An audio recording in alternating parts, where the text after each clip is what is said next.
Hey everybody, let's make a do-it-yourself Zen garden. So the idea behind this is it's kind of like a dry bonsai kind of idea instead of having the wetness.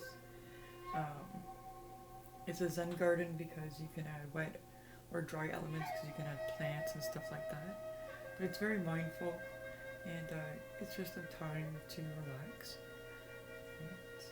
Focus on just these little things, these embodiments of nature. So creating, a little Zen garden like this is a rewarding way to acknowledge our connection with nature and provides a tranquil space for quiet thought and meditation. It can be a breathing space, both literally and metaphorically, where the freshness of the breeze and the scent of the leaves and the flowers and the sound of the birds inspire us with a sense of gratitude and awareness. So meditation is a way of focusing the mind, willingness, and stillness of the mental chatter that distracts us from, concentrated thought. It's not a way of escaping from reality or everyday responsibilities, and it increases our awareness and enables us to live fully in each moment and with contentment and security, serenity, So according to Zen Buddhism, the practice of gardening itself is an active form of meditation. The size of the garden is not important, and the message of Zen is that the large can be experienced in the small, and the meaning of the whole world can be seen in the grain of sand. The garden is a universe of microrhythms. The concept can be adapted to your own garden, or you can use a fashion of sense of serene space for meditation with stones and gravels, moss, inspired by the simple gardens of Japan. So they're gardens of contemplation.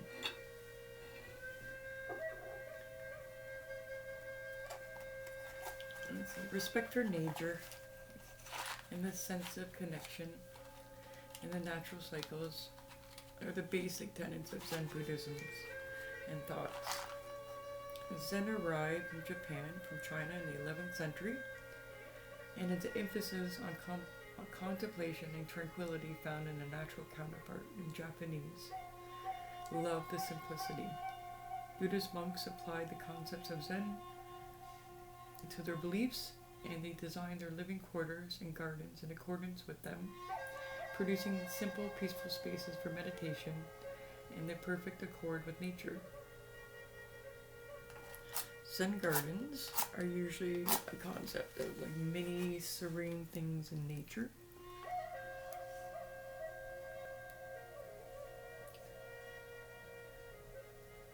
There's mountains, waters and streams, gravels and dirt.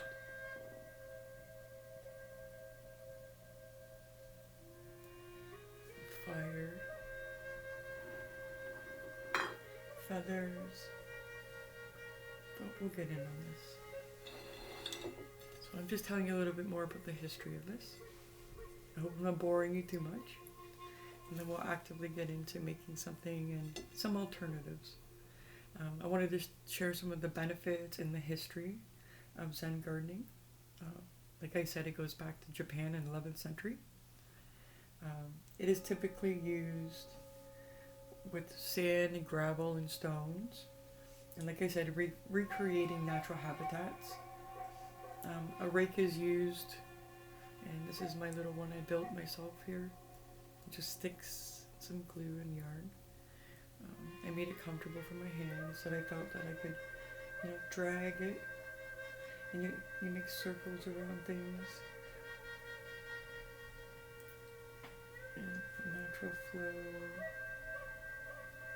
Just the thought of it, you're dragging.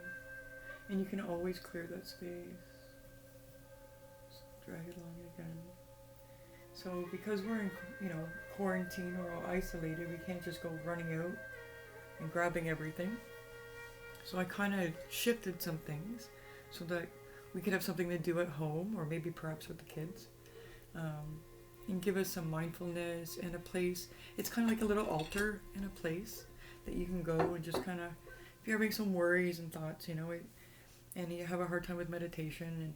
And I sometimes struggle when I have things going on in my life, and I can't quiet my mind. I always tend to go to my problems in my meditations, and I always want to fix things. So I particularly get justification with having tools for my meditation, and tools like Zen Gardening, or crystals. Some people just use crystals. Some people just use a candle itself and just stare at the flame. That nothingness, but it's not really nothingness. It's connecting, and just connecting. Like, you can find the answer to the universe in something simple, So to continue on, let's see here. I've written something down here because I wanted to make sure I got all my aspects in. Let's see here. In a dry garden, a natural scene is recreated without water. The rocks are arranged with an artful judgment to appear as if naturally strewn in beds of a pale gravel, which is carefully raked. The elements, such as gardens, are symbolic. The stones represent the great age of the universe, and the swirling patterns in the gravel initiate the river flowing around them. Some stones lay hidden or partially buried in the gravel, so the eye is led down beneath the surface. Just as in meditation, Buddhists look within themselves to seek enlightenment. Symbols also abound in the plants that grow in the Japanese gardens, and these ideas can be used to enhance the significance of elements in your own outdoor sacred space, or indoor, considering this is a miniature Zen garden. Symbols are also, like I said, abound in the plants. So, for example, evergreen pines are considered sacred, but you can just place, a little piece of pine, and that will help. Or, like a stone, and I put out all my reading stones here. And I put out some alternatives here. There's some coconut flour. I had abundance of some extra of this, and I thought, I could use some of that. And there's some pearl barley, and they're kind of like little stones.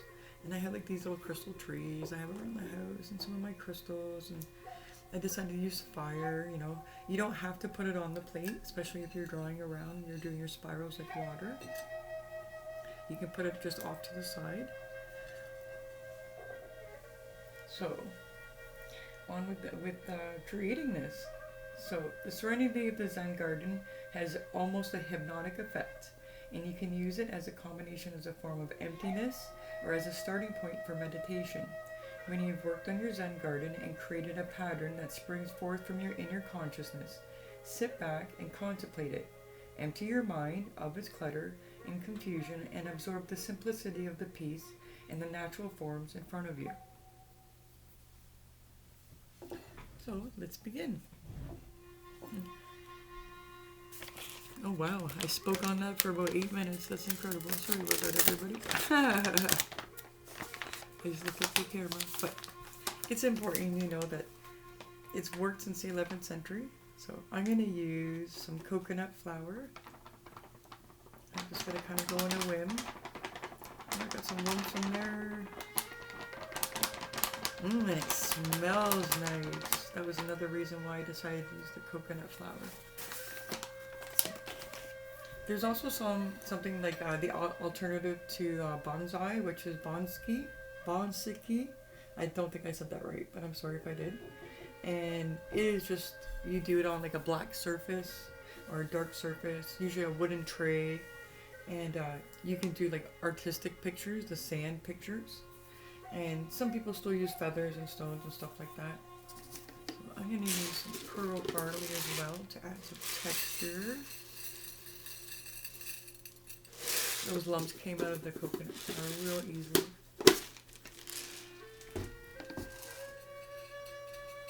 I put some nice music in the background because I have neighbors and they're playing their music loud and stuff because everybody's home, right? And I got the kids upstairs. So this is what I got going here. I don't know if you can see that. Oop. And I just took a household plate. So you can use a fork as a makeshift rake. So here, I think I'm gonna add some more here. I'm gonna see how it goes, how my patterns go. Oh, that's kind of nice. I have to admit, it kind of feels nice just to run my fork along and hearing the different sounds.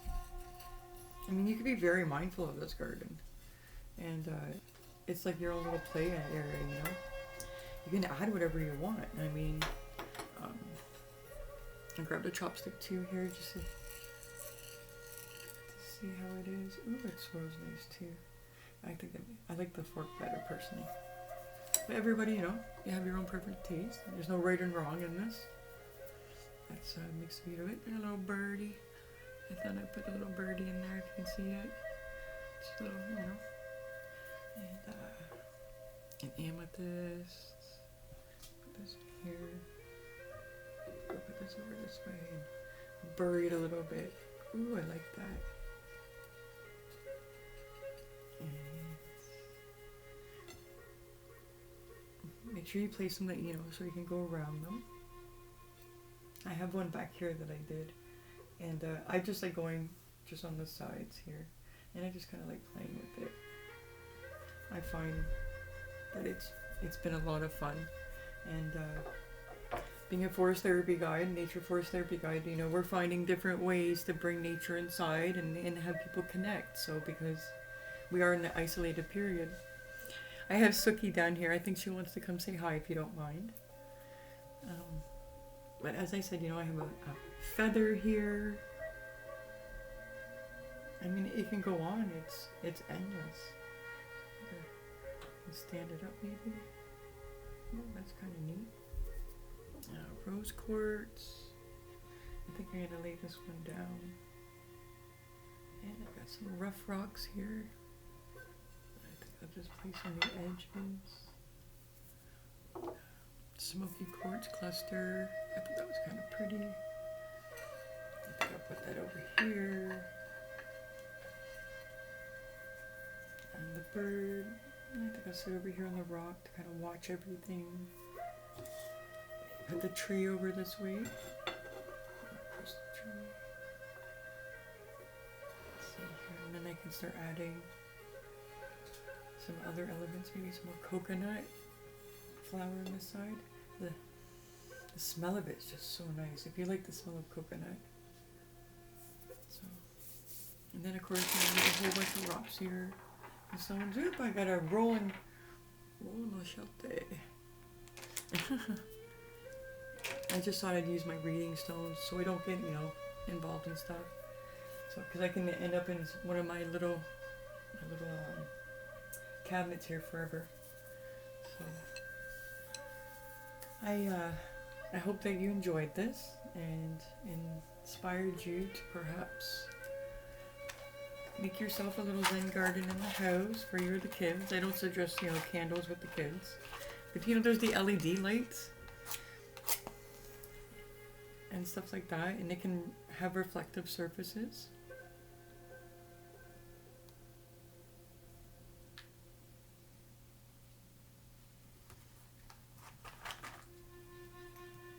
Have reflective surfaces there, you know.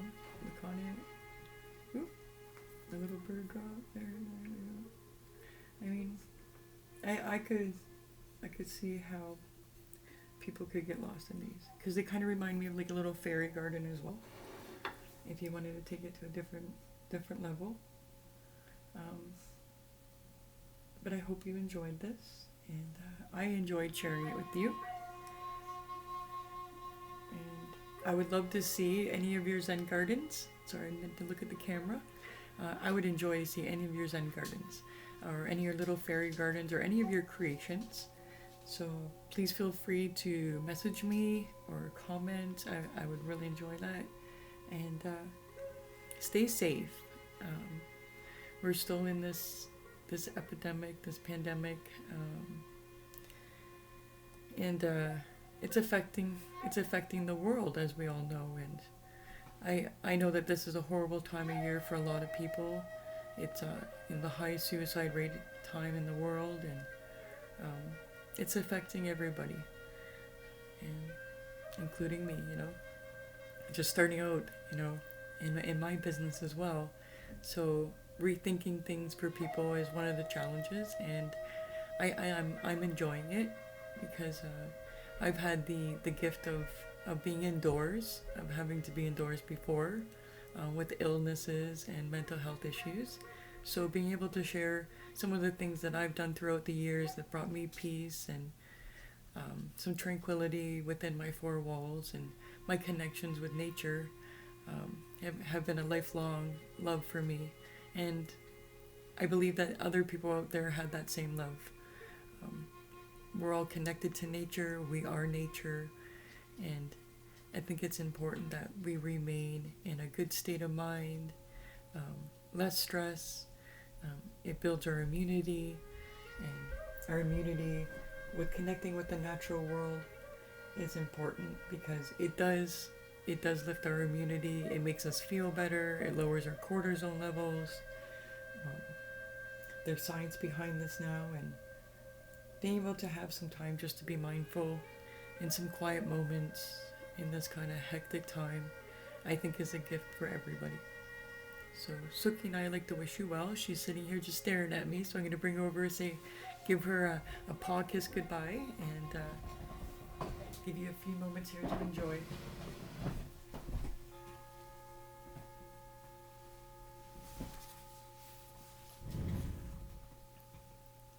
Happy zenning!